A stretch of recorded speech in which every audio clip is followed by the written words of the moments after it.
ஒரு அரசியல் கத்துக்குட்டி சொல்கிற வேலையெல்லாம் அந்த வசனத்துக்கெல்லாம் நாங்கள் வேறு ரியாக்ட் பண்ணணுமா? ரியாக்ட் பண்ணணுமா? இது ஒரு சொந்த டைலாக்கா? அந்த ஆலோசகர்கள் எழுதி கொடுக்குற ஸ்கிரிப்டை அப்படியே ஒப்பிக்கிறவர் தான். அந்த கேள்வியெல்லாம் ஒரு கேள்வி தூக்கி போடுங்க சார். அதனால் என்னை கெட்ட வார்த்தை இன்னும் சரி திட்டுனா இதுக்கு மேலே நடா திட்டுவேன். இதுக்கு மேலே எனக்கும் வார்த்தை தெரியும்டா, ஆனால் நான் பேச மாட்டேன். உனக்காவது இந்த வார்த்தை தமிழில் தாண்டா தெரியும் தம்பி, எனக்கு இங்கிலீஷில் தெரியும், மலையாளத்தில் தெரியும், தெலுங்கில் தெரியும். நான் விசிகேவை தினம் என்னோடய முகநூல்லையோ ட்விட்டர்லேயோ விமர்சனம் பண்ணுற ஒரு ஆள் தான் நான். அங்கே போயிட்டு சீமான இதே வார்த்தை எடுத்துகிட்டு வரா, அவனே அறகுறையாக ப்ரொடியூஸ் ஆகியிருக்கான். அவனை போய் உட்காந்து நீ கெட்ட வார்த்தை எடுத்துக்கிட்டீங்கன்னா அப்போ அவன் சும்மா இருப்பானா?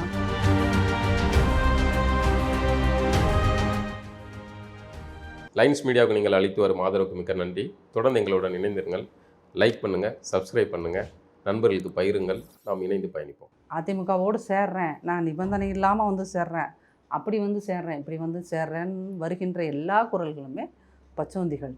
அது பச்சோந்திகளின் குரல்களை தலைமை சீரியஸாக எடுத்துக்க விரும்பலை, அவ்வளோதான். தமிழகத்தினுடைய துணை முதல்வர் உதயநிதி ஸ்டாலின் சொல்லியிருக்காரு, முதல் பிரச்சாரம் முடியும் போதே கூட இருக்கிற எல்லா கட்சிகளும் சிதறி ஓடிட்டாங்க, அடுத்த கட்ட பிரச்சாரத்தை தொடங்கி போயிட்டு வரும்போது டிரைவர் கூட மிஞ்சி வரான்னு தெரியல, கடைசியாக இபிஎஸ் மட்டும்தான் வருவாருன்னு விமர்சனம் பண்ணியிருக்காரு.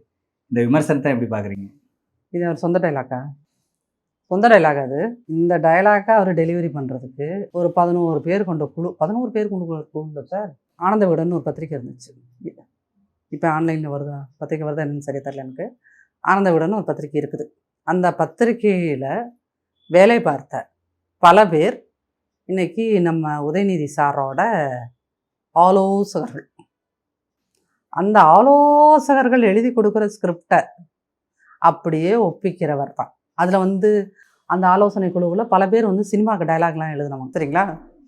அந்த சினிமாவுக்கு டைலாக் எழுதுகிற டைலாக் ரைட்டர்ஸ் எழுதி கொடுக்கின்ற வசனங்களை கரெக்டாக 2 நாள் வீட்டில் உட்காந்து மனப்பாடம் பண்ணி எப்படி இதை டெலிவரி பண்ணணும், என்ன மாடுலேஷனில் சொல்லணும், எந்த வார்த்தையை ஏற்றி சொல்லணும், எந்த வார்த்தையை இறக்கி சொல்லணும், எந்த வார்த்தையை சமமாக சொல்லணும்னு படிச்சுட்டு ஒப்பிக்கின்ற ஒரு அரசியல் கத்துக்குட்டி சொல்கிற வேலையெல்லாம் அந்த வசனத்துக்கெல்லாம் நாங்கள் வேறு ரியாக்ட் பண்ணணுமா? ரியாக்ட் பண்ணணுமா? இதை அவர் சுயமாக சொல்லுங்கள். சுயமாக எந்த பேப்பருமே இல்லாமல், பக்கத்தில் அவரோட அந்த ஆலோசனை குழுவோட மெம்பர்ஸ் யாரும் இல்லாமல், அந்த வசனகர்த்தாக்கள் யாருமே இல்லாமல், தனியாளாக மீடியா முன்னாடி தொடர்ந்து 2 நிமிஷம் பேச சொல்லுங்கள் சார். ஒரு அதிமுக கடைமட்ட தொண்டர் கேட்கின்ற கேள்விகளுக்கு 2 நிமிஷம் தொடர்ந்த மாதிரி பதில் சொல்ல வர சொல்லுங்கள், சரிங்களா? 2வது ஒரு துணை முதல்வராக 10 மணிக்கு சட்டமன்றத்துக்கு வர சொல்லுங்கள். கூட்டத்தொடர் நடக்கும்போது காத்தால நேரத்தில் எந்திரிச்சு குளிக்கிறாரு குளிக்கல அதெல்லாம் அவரோட தனிப்பட்ட விஷயம். காத்தால நேரத்தில் எந்திரிச்சு டைமுக்கு சட்டமன்றத்துக்கு வர சொல்லுங்கள். வந்தது இல்லையா? எங்கே வந்திருக்காரு அவர்? அவங்க அப்பா லீவ் லெட்டர் வாசிச்சுட்டு இருக்காரு சட்டமன்றத்தில். my son is suffering from fever, he cannot attend the assembly todayன்னு. இவரெல்லாம் ஒரு ஆள், இவருக்கு வேற நான் உட்காந்து சீரியஸாக பதில் சொல்லணும். அவர் உண்மையிலுமே ரொம்ப ரெஸ்பான்சிபிளாக பேசுகிற ஒரு ஆள்னா நம்மளும் உட்காந்து ரெஸ்பான்சிபிளாக பதில் சொல்லலாம். இவருக்கே அரசியல் ஒரு சினிமா மாதிரி, அந்த சினிமா மாதிரி நினச்சிக்கிட்டு இங்கே யாரை எழுதி கொடுக்குற இந்த 11 பேர் கொண்ட குழு எழுதி கொடுக்குற வசனத்தை மனப்பாடம் பண்ணிய ஒப்பிக்கின்ற ஒரு அரசியல் கத்துக்குட்டிக்கு, அரசியல் என்பதை கரெக்டாக 5 எழுத்த ஸ்பெல்லிங் மிஸ்டேக் இல்லாமல் அரசியல் அப்படின்னு எழுத தெரியாத ஒரு கத்துக்குட்டிக்கு நாங்கள் வேற சின்சியராக உட்காந்து பதில் சொல்லிட்டு இருக்கோமா? அந்த கேள்வியெல்லாம் ஒரு கேள்வி தூக்கி போடுங்க சார். எடப்பாடி பிரச்சார டைமில் 10 வருஷம் முன்னாடி நீங்கள் ஆட்சி காலத்தில் இருந்தீங்க. ரொம்ப காலமாக ஒரு பிரச்சனை இருக்குது. மதுரை விமான நிலையத்துக்கு முத்துராமலிங்கனுடைய பெயரை வைக்கணும்னு ஒரு குரூப்பும், இமானுவேல் சேகரனுடைய பெயர் வைக்கணும் அப்படின்னு இன்னொரு குரூப்பும் கேட்குறாங்க. இப்போ திடீர்னு பிரச்சாரத்தின் போது இது அவர் சொன்னது இந்த பேரை வைக்கிறேன்னு சொன்னது மிகப்பெரிய சலசலப்பு உருவாக்கி இருக்குது சார். மிகப்பெரிய சலசலப்புலாம் இல்லை, நீங்கள் உடனே எல்லாம் மிகப்பெரிய அந்த தரப்பு சொல்கிறாங்க. உங்களுடைய பிரச்சாரத்தை மதுரையில் வைக்கிறேன்னு சொன்ன உடனே அங்கே இப்போ 10,000 பேர் உட்காந்து எதிர்த்து வைக்கணும்னு ஒரு 10,000 பேர், வைக்கக்கூடாதுன்னு ஒரு 20,000 பேர் உட்காந்து போராட்டம் பண்ணிட்டு இருக்காங்க. அவனா மீடியா அதிமுக எது நடந்தாலும் சரி பெரிய சலசலப்பு. ஜான் பாண்டியன் சார் ஒரு ஸ்டேட்மெண்ட் கொடுத்துருக்காரு, தட்ஸ் ஆல். அது வந்து எஸ்ஆர் பாண்டியன் சொல்லியிருக்காரு, அதனுடைய தேவேந்திர குல வேளாளர் நிறைய அமைப்புகள் சொல்லியிருக்காங்க சார். நிறைய. இன்னைக்கு தமிழ்நாட்டில் சாதிய அமைப்புகள் இருக்கிறது. அவங்களோட குரலை சொல்றாங்க. அது தப்புன்னு ரைட்டுன்னு இன்னைக்கு உட்காந்து எதிர்க்கட்சி அதை கமெண்ட் பண்ண முடியாது. அதிமுக 26 ஆட்சி அமைத்தால் அங்க அப்படி பேர் வைக்கணும் அப்படின்னா எல்லா சமுதாய தலைவர்களையும் அழைத்து வந்து ஒரு பேச்சுவார்த்தை நடத்தி அதுக்கப்புறம் அது சூட்டப்படும். நீங்க அதனால சொன்ன உடனே பார்த்தீங்களா சலசலப்பு உண்டாயிருச்சு. எதையாவது ஒன்று பண்ணி அதிமுகவோட இந்த பிரச்சார பயணம் இப்படி ஆயிடுச்சு அப்படி ஆயிடுச்சுன்றதுல குலத்தோருடைய வாக்கு வாங்குறதுக்காக தான் எடப்பாடி இதை சொன்னாரு அப்படின்னு சொல்றாங்க. சரி, அப்ப நீங்க வந்து ஐயா ஸ்டாலின் வந்து எல்லா சாதி கட்சி தலைவர்களுக்கும் அவங்கவுங்களோட பிறந்தநாள் அன்னைக்கு போய் மாலை போடுறாரு, மரியாதை செலுத்துறாரு. அவர் போக முடியலன்னா 11 மணிக்கு ஆஃபீஸ்க்கு வர உதயநிதி அனுப்பிச்சி விட்றாரு. அதெல்லாம் எதுக்கு? சாதி கட்சி ஓட்டு எங்களுக்கு வேண்டாங்க, நீங்கள் எங்களுக்கு போட வேண்டாங்க அப்படின்னு சொல்கிறதுக்காக போகிறாரா? என்னது இது? அதிமுக எது செஞ்சாலும் சாதி கட்சி ஓட்டு வாங்க வேணுமா, அதுக்காக இப்படி செய்கிறீங்க. அப்போ திமுக பண்ணுறதெல்லாம் என்னது புனித வேலையா? சார் இவ்வளோ பேசுகிறீங்களே சார். இந்த உங்களுடன் ஸ்டாலின் ஒரு திட்டம் ஆரம்பித்தார். அந்த திட்டம் விளங்குச்சா? ஏதாவது விளங்குச்சா? சேவை செஞ்சுருக்காங்க நிறைய பேர். என்ன மக்களுக்கு சரி எல்லா பெட்டிஷனையும் கொண்டு போய் வைகை ஆற்றுல தூக்கி போட்டது சேவை இல்லை உங்களுக்கெல்லாம்? மக்கள் கொடுத்த பெட்டிஷன் மனுக்கள் அத்தனையும் கொண்டு போய் வைகை ஆற்று தண்ணிக்குள்ளே தூக்கி போட்டு அந்த பெட்டிஷனுக்கு தேவசம் பண்ணிட்டாங்க. பெட்டிஷனுக்கு தேவசம் பண்ணுறீங்க, திரும்ப திரும்ப வந்துடுவீங்க. அதிமுகவில் இப்படியாமே, அதிமுகவில் அப்படியாமே, அதிமுகவில் இத்தனை பிரிவாமே அப்படின்னு. அதனால் நீங்கள்லாம் இந்த ஊதல் இருக்குல்ல, அது ஒரு 5 வருஷமா 6 வருஷமா ஊதிட்டே தான் இருக்கீங்க. அது எல்லாமே வந்து ரொம்ப நமத்து போச்சு. அந்த பட்டாசு எல்லாமே நமத்து போச்சு. அதனால் இனிமேல் அந்த பட்டாசு வெடிக்காது. அதனால் மீடியா இந்த கேள்விகளை இனிமேல் தவிர்த்து விடுவது நல்லது. நிறைவாக திமுகவுடைய சட்டம் ஒழுங்கு, தமிழகத்தினுடைய சட்டம் ஒழுங்கு பிரச்சனை எப்படி இருக்குது? சமீபத்தில் ஒரு பிரச்சனை பார்த்தீங்க. தொடர்ந்து பட்டியலின மக்கள் மீது நடக்கக்கூடிய சாதிய வன்கொடுமைகள், அதற்கு எதிர்த்து அவங்க பேசாது, அப்புறம் கவினுடைய ஆணவ படுகொலை, இந்த மாதிரி அதுக்கு தனி சட்டம் இயற்றப்பட வேண்டி அவங்க கேட்குறது, இந்த மாதிரி நிறைய பிரச்சனைகள் நடக்குது. இதுக்கு திமுகவுடைய அவங்க திமுக எந்த மாதிரியான ஸ்டாண்ட் எடுக்கிறாங்க? இது தமிழகத்தில் எந்த மாதிரியான ஒரு தாக்கத்தை ஏற்படுத்துது? திமுகங்கிற ஒரு கட்சி வந்து பட்டியலினத்தோட எதிரி தான். அது இன்னைக்கு நேற்று கிடையாது. அது எப்பவுமே பட்டியல் மக்களுக்கான ஒரு பட்டியலின மக்கள் எப்பவுமே எங்களுக்கு வந்து சாதகமானது திமுக தானே அப்படின்னு எப்பயுமே அவங்க எல்லா மக்களும் அப்படி சொல்ல மாட்டாங்க சார். அரசியல் புரிந்தவர்கள் அப்படி ஒருபோதும் சொல்ல மாட்டார்கள்.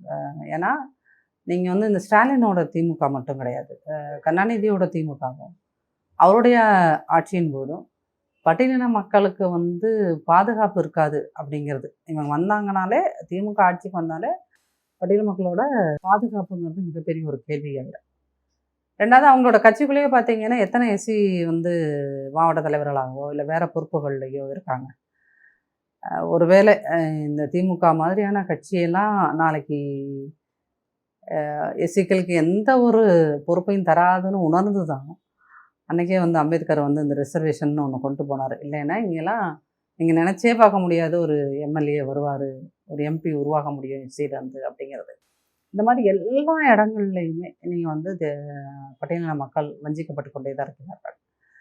அதில் சட்டம் ஒழுங்குன்றது இப்போ வந்து நீங்கள் கவினோட ஆணவ கொலைக்கு நீங்கள் சட்டம் இயற்றுங்க, ஆணவ கொலைக்கு எதிராக சட்டம் இயற்றுங்கன்னு சொல்லிட்டு விசிகே போய் 50 தடவை மனு கொடுத்தாலும் ஸ்டாலின் வந்து அதையும் வைகையத்தில் கொண்டு போய் விட்டு தேவசம் பண்ணுவாங்க. ஏன்னா அவங்களோட பிரச்சனைங்கிறது திமுகங்கிற கட்சி யாருக்கு அப்படிங்கிறத மக்கள் புரிஞ்சுக்கணும். திமுகங்கிறது கட்சி வந்து பணம் வைத்திருக்கின்ற பணக்காரர்களுக்கானது. அவங்க கட்சியில் யாராவது ஒருத்தர் ஒரு சின்ன கவுன்சிலர் ஏழை அப்படின்னு சொல்லுவீங்களா? சேகர்பாபு எந்த சமூகம்னு பாருங்கள். அவர் தான் இன்னைக்கு ஒட்டுமொத்த திமுக, அவர் தான் நிழல் முதல்வர். இந்த கட்சிக்கு இந்த ஆட்சிக்குன்னு சொல்லிட்டு ஒரு 2-3 நிழல் முதல்வர் இருக்காங்க. திருவண்ணாமலையில் ஏவா வேலு, அங்கிட்டு திருச்சியில் எடுத்துட்டிங்கன்னா KN நேரு, இந்த மாதிரி ஆட்கள் தான் வந்து இந்த கட்சியவே இன்னைக்கு நிழல் முதல்வர்களாக எல்லா இடத்துலையும் செயல்படுது. சென்னையில் ஏதாவது ஒரு ப்ராப்ளம்னு பாருங்கள், ஏவாவில் தான் எல்லா பிரச்சனைக்கும் வருவார். அவர் டிபார்ட்மெண்ட் பிரச்சனைக்கு மட்டும் இல்லை, எல்லா பிரச்சனைக்கும் அவர் தான் வருவார். அப்போ இந்த மாதிரி ஒரு காலத்தில் லேசாக இவர் மேலே வந்துட்டு இருந்தார் மாசு. அப்புறம் அந்த யார் அந்த சார் கேள்விக்கு பிறகு அவர் கொஞ்சம் சைலண்ட் ஆகிட்டார். அப்போ இந்த மாதிரி உயர் சாதி அடுக்கு ஆட்களுக்கான பணம் வைத்திருக்கின்ற ஆட்களுக்கான ஒரு திமுக எப்படி பட்டியலின மக்களோட பிரச்சனைகளை பேசும்? மக்கள் அதை புரிஞ்சுக்கணும். இதை வந்து எந்த கட்சியாக இருந்தாலும், எந்த கட்சியில் நீங்கள் வேணாலும் இருந்துக்கலாம், ஆனால் திமுகங்கிற ஒரு கட்சி எப்போதுமே இன்னைக்குன்னு இல்லை, அது அந்த கட்சியோட ஆரம்ப காலங்கள்லேருந்து இன்ன வரைக்குமே அது வந்து எப்போதும் பட்டியலின மக்களுக்கு ஒரு எதிரின்றதை விட பட்டியலின மக்களை வந்து இவங்கெல்லாம் ஏன்டா உயிரோடு இருக்காங்க அந்த ரேஞ்சில் தான் சார் அதை டீல் பண்ணும். ரொம்ப சிம்பிளாக சொன்னோம்னா இவங்க வேறு ஆகுனா போராட்டான்னு தூக்கிட்டு வந்துடுறானுங்க எதையாவது ஒன்று. அவங்க உள்ள அமைச்சர்கள் பேசுகிற பேச்சு இது இப்படி தான், இவங்களுக்கு வேறு வேலை இல்லை. இப்போ தூய்மை பணியாளர்கள் திட்டம் அது இவ்வளோ தூரம் ஒடுக்குனாங்க இல்லையா, இன்னமும் ஒடுக்கிட்டே தான் இருக்காங்க. இப்போ அந்த மக்களுக்கான தலைவர்னு இருக்கிற அந்த அதியமான் உள்பட நாகை திருவள்ளுவன் மற்ற பிரச்சனைனா திமுக சப்போர்ட் பண்ணிட்டு ஓடி வருவாங்க. இந்த பிரச்சனைக்கு நாகை திருவள்ளுவன் வந்தாரா? அந்த மக்களோட ரெப்ரசன்டேட்டிவ் நான் தான் சொல்கிறார், வந்தாரா? அதியமான் வந்தாரா? ஏன்னா இவங்க திமுகவோட அடிமைகளாக மாறிவிடுகிறார்கள். தேர்தல் அரசியல் இருக்கின்ற பட்டியலின தலைவர்கள் திமுக பார்த்து நிமிர்ந்து நிற்கிறவர்களாக இருந்தால் அவங்க பயப்படுவாங்க, சரிங்களா? ஆனால் திருமா மாதிரி, நாகை திருவள்ளுவன் மாதிரி, அதியமான் மாதிரியான ஆட்கள் என்னன்னா திமுக கிட்ட போய் தன்னோட உரிமைகளை பற்றி பேசுவதற்கே அஞ்சுகிறார்கள்.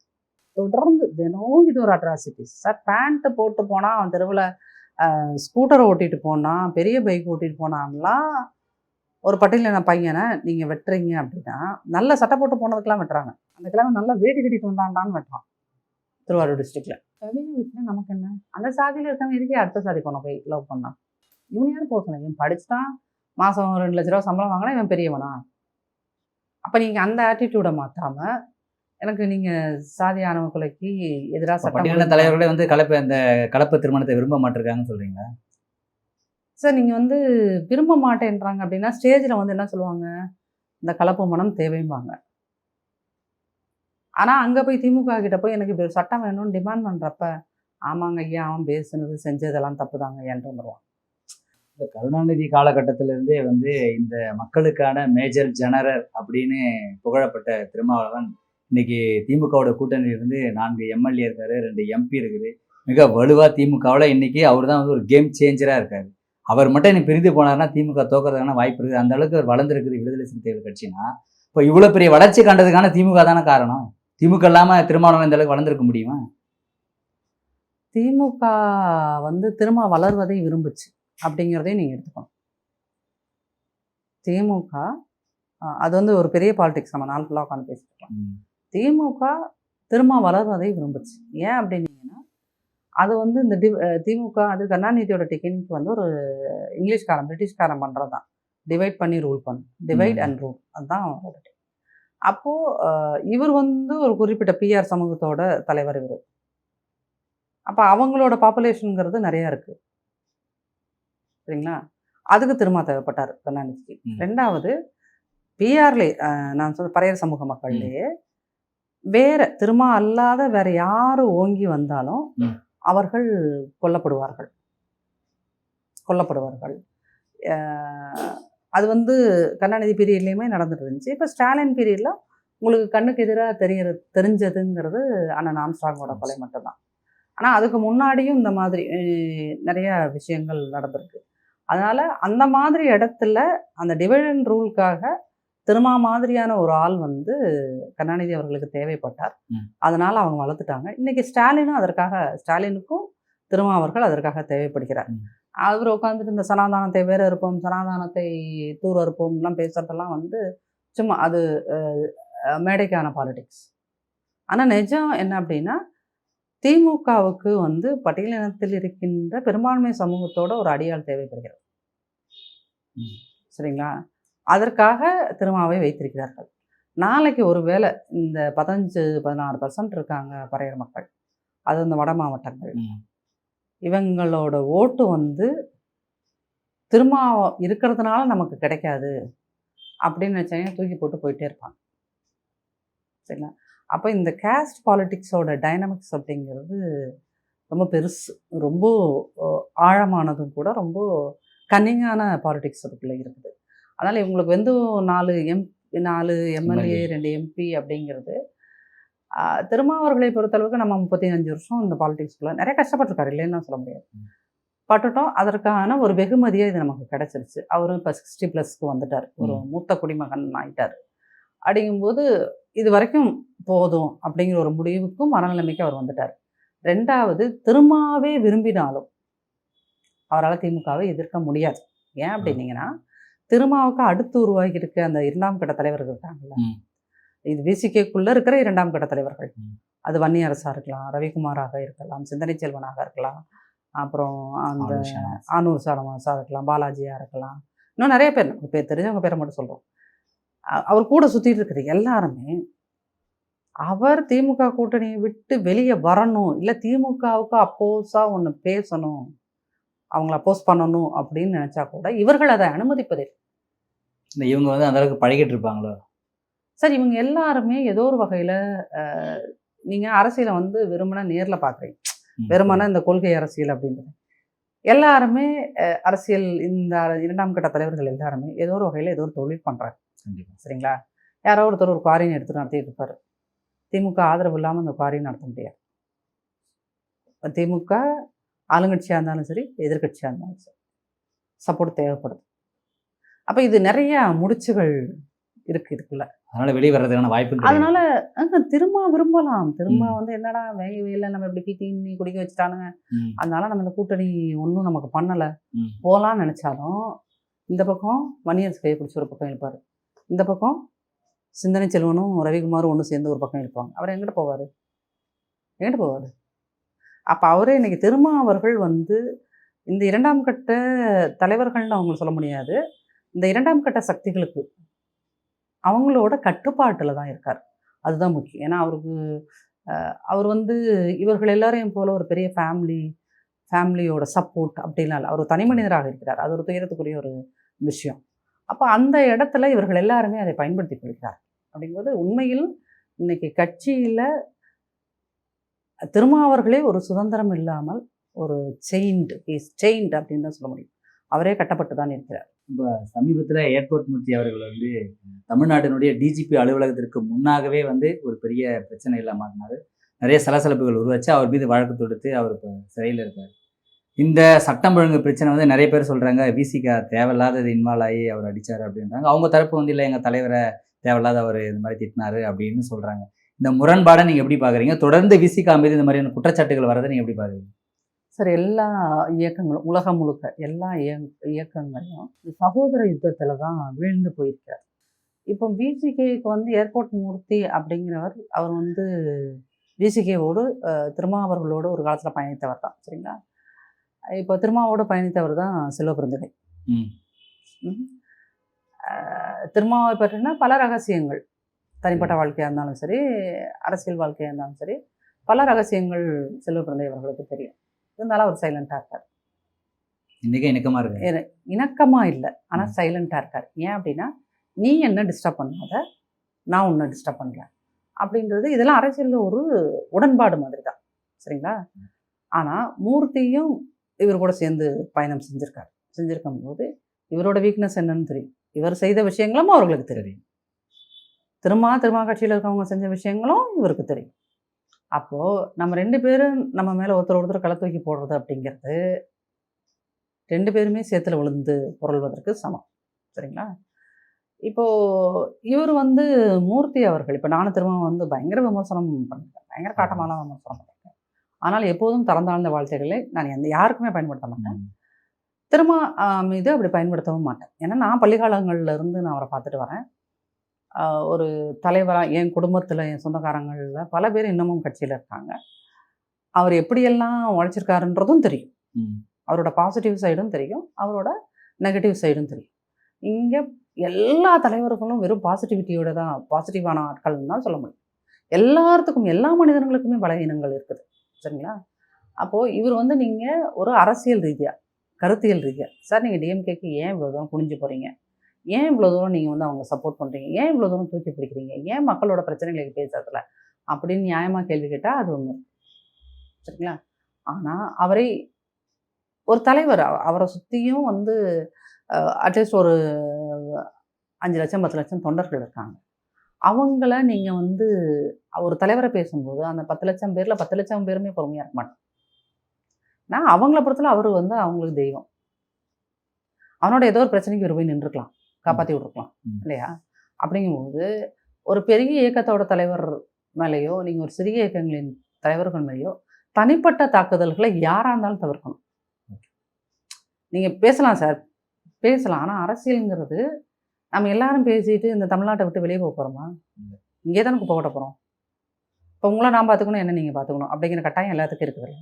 அப்போது குறைந்தபட்சமாக என்னென்னா, நாளைக்கு ஒருத்தர் பார்த்துக்கும் போது அந்த குறிப்பிட்ட ஒரு சின்ன லேசாக ஒரு சிரிப்பு சிரிக்கிறதுக்கு அளவுக்கான ஒரு உறவாவது இருக்கணும் இல்லையா? அந்த உறவை கூட மெயின்டைன் பண்ணாமல் நீங்கள் எங்கே போய் பேசுகிறீங்க? அதை நாம் தமிழர் மேடையில் போய் பேசுகிறீங்க, எப்படி அதை பொறுத்துப்பாங்க? இப்போ யாராவது ஒருத்தர் வந்து விசிகே மேடையில் சீமான் அவர்களோட தனிப்பட்ட வாழ்க்கையோ இல்லை அவரை பற்றியோ கொச்சையான வார்த்தைகளில் பேசினா நாம் தமிழர்கள் சும்மா இருப்பாங்களா? சும்மா இருந்துருவாங்களா? அப்போ எதுக்கு இந்த மாதிரி இன்டீசன்ட் பாலிடிக்ஸு?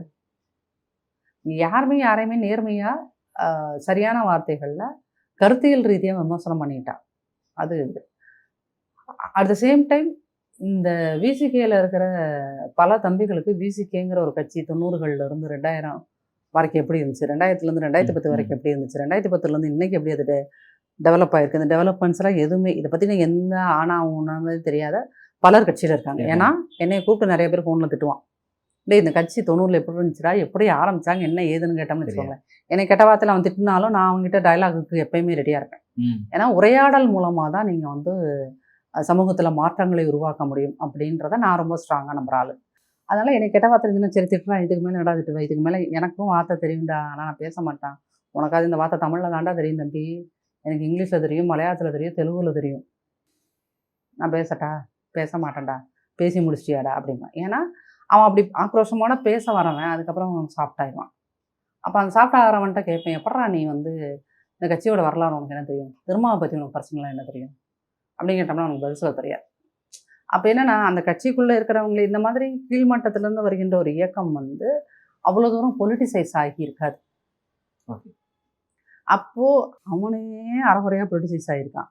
அவனை போய் உட்காந்து நீ கெட்ட வார்த்தையில் திட்டினா அப்போ அவன் சும்மா இருப்பானா? ட்ரிகர் ஆவான். அப்போ அவன் ரியாக்ட் பண்ண தான் செய்வான். அதனால் every action has equal and opposite reaction இல்லையா? அப்போ நாம் என்ன ஆக்ஷனை கையில் எடுக்கிறோங்கிறது இட்ஸ் வெரி இம்பார்ட்டன்ட். அதுதான் அந்த தரப்பு சொல்கிறாங்க. உங்கள் தலைவரே கூட மேடையில் வந்து பறைய நின்று யாரும் சொல்லிட்டு வந்தால் அது மாதிரி அடிங்கன்னு சொல்கிறாரு. அந்த மாதிரியான விமர்சனங்கள் தலைவரே வைக்கிறாரு. அப்போ தலைவர் மாதிரி பேசும்போது அவங்களுக்கு நீங்கள் ஒரு விஷயத்த புரிஞ்சுக்கணும். விசிகே இயக்கத்தை வந்து நீங்கள் அவ்வளோ சீக்கிரமாக அண்டர் எஸ்டிமேட் பண்ணிட முடியாது சார். நான் விசிகேவை தினம் என்னோட முகநூல்லையோ ட்விட்டர்லேயோ விமர்சனம் பண்ணுற ஒரு ஆள் தான் நான். சரிங்களா? தினம் விமர்சனம் பண்ணுவேன். ஒரு நாளைக்கு 10 தடவை கூட விமர்சனம் பண்ணுவேன். ஆனால் அந்த ஒரு இயக்கம் வந்து தமிழ்நாட்டில் பட்டியலினத்தவர்களுக்காக நிற்கிறதுக்கு ஒருத்தன் இருக்கான்றான்னு நம்பிக்கை உருவாக்கியிருக்கு. அதை நீங்கள் மறுக்கவும் முடியாது. சரி, திருமாவுக்கு அப்புறம் யாராவது ஒரு தலைவர் வந்து இவன் எனக்காக நிற்பாங்கிற ஒரு நம்பிக்கை யாரும் கொடுத்துருக்காங்களான்னா அதுவும் இல்லை இல்லையா? அப்போ ரீப்ளேஸ் பண்ணுறதுக்கும் ஒருத்தன் நமக்கு இல்லவே இல்லை. அப்படிங்கும்போது எஸ், திருமாக்கிட்ட 1000 பிரச்சனைகள் இருக்கலாம். அரசியல் ரீதியாகவும் தனிப்பட்ட ரீதியாகவும் கருத்தியல் ரெடியாகவும் 1000 பிரச்சனைகள் இருக்கலாம். அதை சுட்டி காட்டுறதும் அவன் வேலை. சுட்டி காட்டுறது நீ அவரை பார்த்து அட்மையர் ஆகிருக்கலாம், அவரை பார்த்து கடுப்பாயிருக்கலாம், ரெண்டுமே நடந்திருக்கலாம். நீ அட்மையர் ஆயிருந்தேன்னா வாழ்த்திட்டு போ. கடுப்பாயிருக்கியா விமர்சனத்தை வை. ஆனால் விமர்சனத்தை வைக்கிற ஒன்றால் இன்னொரு திருமாவாக உருவாக முடியுமா? என்னால் உருவாக முடியுமா? அப்போ நீங்கள் விமர்சனத்தை எங்கே யாருக்கிட்ட எப்படி வைக்கிறீங்க? திரும்பவும் ஜாதிக்காரன் இப்போ கிட்ட வார்த்தையில் திட்டிட்டேல, நாளைக்கு இதே ஏர்போர்ட் மூர்த்தி ஏதோ ஒரு காரணத்தால் வேறு பக்கம் போயிடுறாரு, வேறு பக்கம் ஏதோ ஒரு பார்ட்டிக்கு, அங்கே போயிட்டு சீமான இதே வார்த்தையில் திட்ட முடியுமா? அப்போ நமக்கு என்னென்னா ஊர் கிழிச்சவன் பிள்ளையார் கோயில் ஆண்டி, ஊர் கிழிச்சவன் பிள்ளையார் கோயில் ஆண்டி. நமக்கு எவன் திட்டுறதுக்கு ஈஸியாக இருக்கணும் அவன் திட்டிகிட்டு இருக்கோம். அதுதான் நம்ம அரசியலில். நீங்கள் யாராக இருந்தாலும் எவ்வளோ பெரிய இடத்துக்கு போனாலும் காத்திரமான விமர்சனங்களை வைத்தால் யாருமே ஏற்றுக்கொள்வார்கள். அப்போ நீங்கள் இப்படி பண்ணுறீங்கன்னா அதுக்கு அவங்க ரியாக்ட் பண்ணுறாங்க, அவ்வளோதான். அதை வந்து நீங்கள் ஏர்போர்ட் மூர்த்தி மாதிரியான இந்த மாதிரி பொது மேடைகளில் ஒரு கட்சியோட தலைவரை ரொம்ப கொச்சையாக விமர்சனம் பண்ணுறது அப்படிங்கிறது அது ஒரு சகோதர யுத்தம். அந்த சகோதர யுத்தத்தில் 2 பேருமே விழுந்து போகும். அதுதான் கவனிக்க வேண்டிய ஒரு விஷயம். இவ்வளவு நேரம் காத்திருந்து உங்கள் கருத்துக்களை பதிவு செய்ததற்கு மிக்க நன்றி.